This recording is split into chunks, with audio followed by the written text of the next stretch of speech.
Look at the total fat content. These chips have 7 grams of total fat, of which only half a gram is saturated. So the rest is polyunsaturated. So what does that mean? Well, the old dictum was polyunsaturated fats are good for you, saturated fats are bad for you. You've been taught that. You've heard that for all these years. Well, the answer is wrong. No, it's the polyunsaturated fats, especially in the large amounts that we consume today, that are bad for you. See, polyunsaturated fats only came about on the scene at the turn of the century, especially with things like cottonseed oil, when they didn't know what to do with all those seeds, and they started extracting through industrial processes the oil. Then we started feeding that to the people. What we've found now is that it actually causes inflammation in the body. Too much omega-6. The ratio of omega-6, which is pro-inflammatory, to omega-3 is way off the charts if you look at the contents of our foods from just 50 years ago also. Polyunsaturated fats get into your lining of each cell membrane and alters the way the cell membrane functions. And it is prone to oxidation because it's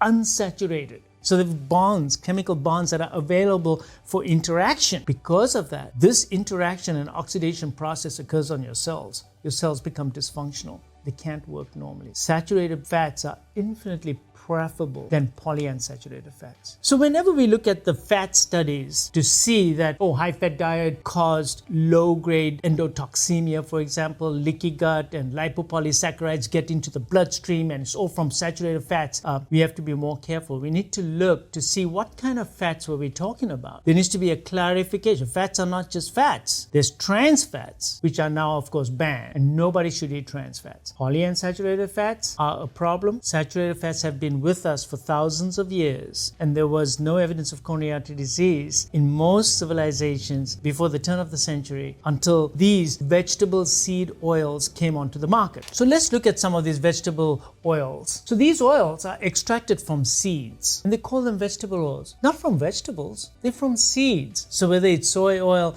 or whether it's cottonseed oil, whether it's groundnut oil, maize oil or corn oil, soybean oil, even canola oil, these are all manufactured oils full of omega-6, and these must be avoided. Whenever we're cooking, we should not use this oil. So vegetable seed oils. Now, all processed foods have vegetable seed oil. So I was eating mixed nuts at home, and I looked at the ingredients, and the number one ingredient was cottonseed oil. Then came the peanut and the other nuts. So the primary ingredient was actually oil. So I got rid of them. So I only buy natural, untreated, normal, raw nuts. So I eat walnuts, pecans, and I avoid all the roasted nuts because they're roasted in the bad oil. So you've got to start reading the labels.